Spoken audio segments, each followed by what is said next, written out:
තෙරුවන් සරණයි. මම හැමදාම උදේට පොළට එනවා වෙළඳාම් කරන්න.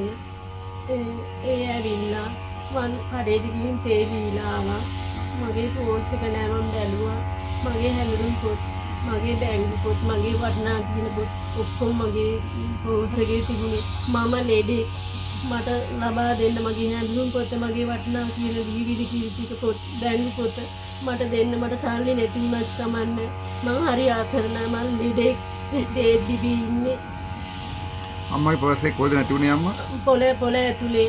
පොළ ඇතුලේ කියන්නේ මොන පොළේද? මිද්දෙනි සති පොළ ඇතුලේද? මිද්දෙනි පොළ ඇතුලේ. පොළ ඇතුලේදී මම බඩු ගන්න ගියාම තමයි පර්ස් එක වැටුනේ නේද? ගන්න ගිය වෙලාවේ මගේ පර්ස් එක නැති වෙලා තියෙනවා. මට ඒක ලබා දෙන්න. කවුරු ගත්තත් කමන්නේ. ඒක අහුලගත්තු කෙනෙක් ඉන්නවා නම් මේ පර්ස් එක අහුලගත්ත කෙනෙක් ඉන්නවා මට මේ පර්ස් එක ලබා දෙන්න.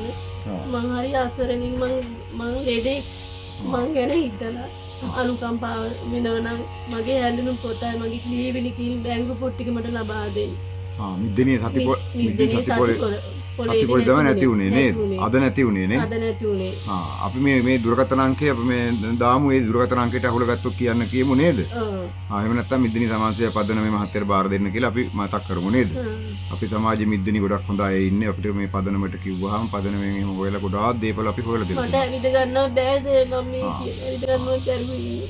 හොඳයි. තෙරුවන් සරණයි. එහෙනම් යහපතක් වෙන කියලා ප්‍රාර්ථනා කරනවා. අපි බලමු මේක මේ නගරේ දූල පුතාලා මේක ෂෙයා කරා ඊටක් ගාලා මට හොයලා දෙයි. හොඳයි. තෙරුවන් සරණයි.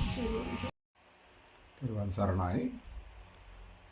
සතිපොළ ලංකාවේ සිදු කරන සතිපොළවල් සම්බන්ධ පණිවිඩය විශේෂයෙන්ම මේ දවස්වල සිංහල අලුත් අවුරුද්ද සමයේ සතිපොළ සඳහා පැමිණෙන ආදරණීය ඔබේ අම්මා තාත්තා ගොඩාක් අයට විතර අම්මා තාත්තානේ බඩු ගෙනියන්නේ.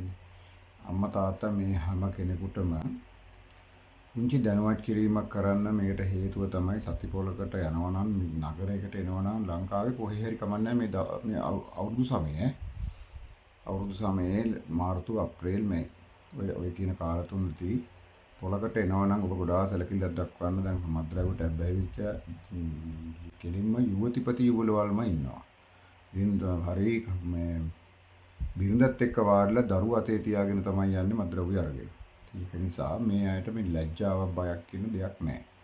හිමින් සැරේ පොළට ආවම පොළේ ආපු අම්මගේ පර්ස් එක අරගෙන සල්ලි ටික අරගෙන හිමින් පර්ස් එක තිබුණ දැනීම තියෙනවා.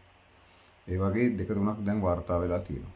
ඊටත් අමතරව අහිංසක අම්මලා පර්ස් එක අරගෙන ඉවර වෙලා බඩු ගන්නවා. ඒකම ඒ බෑග් එකේ මට කියන්න ඕන පණිවිඩය කෙටියෙන්ම කිව්වොත් පර්ස් එකේ අම්මලාට තාත්තලාට කියන්න සියලුම දේපල.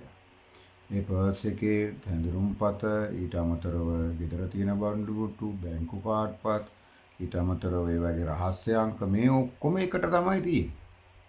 අනේ මන් දන්නේ කොච්චර කාට කොහොම කිව්වත් මිනිස්සු හැදෙන්නෙත් නැහැ, අපි හැදෙන්නෙත් නැහැ. කියන අපි හැදෙන්නෙත් නැහැ, උන් ඒගොල්ලෝ හැදෙන්නෙත් නැහැ. ඉතින් ඒක නිසා දැනුවත් කිරීම මොන ක්‍රමෙන් හරි තමයි වටින්නේ. ක්‍රමවේදයක අදාළ වෙන්නේ නැහැ. අපේ බලාපොරොත්තුව මිනිස්සු 1000ක් මේ දැනුවත් කිරීම ඇහුවොත් ඇති. මිනිස්සු 1000ක් මේ දැනුවත් කිරීම ඇහුවොත් අපි හිතනවා ඒක අපේ දැනුවත් කිරීම සාර්ථකයි කියලා. ඒ නිසා පර්සනල් කිසිම දෙයක් අරගෙන එන්න එපා. පොළට එනවා නම් එනකොට ඒ මුදල් ටික අඩු ගානේ අම්මලාට තාත්තලාට සිහි කල්පනාව මදි 3 පළකවත් තියාගන්න කියලා. නැත්තම් ඒක මේ තියෙන සල්ලි ටික සේරම අරගෙන ගියාම අඬාගෙන කඳුලෙන් තමයි එන්නට සිද්ධ වෙන්නේ. තෙරුවන් සරණයි. යහපතක් වේවා.